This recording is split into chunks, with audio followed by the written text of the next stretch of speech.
Ngayong araw nagsimula ang Kwaresma sa mga Katoliko. Dinagsa ng mga deboto ang mga simbahan para magpalagay ng abo sa noo. Sa detalye, alamin natin yan mula kay Angela Babad. Angela.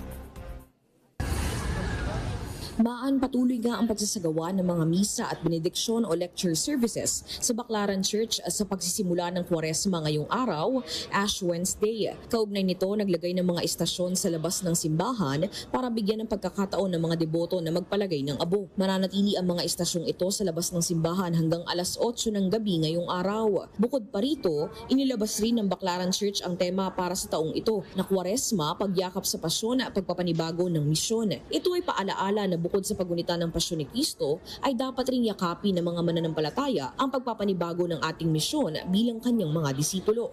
Sa ilang sandali nga lamang ay sisimula na ang 3:45 PM Mass, nasusundan naman ng 6 PM Mass. Para sa buong detalye ng mga aktibidad ng simbahan ngayong Kwaresma, maaaring i-check ang kanilang social media page. Yan muna ang latest mula sa simbahan ng Baclaran. Ako si Angela Babad ng PRTV News, nagseserbisyo para sa Pilipino.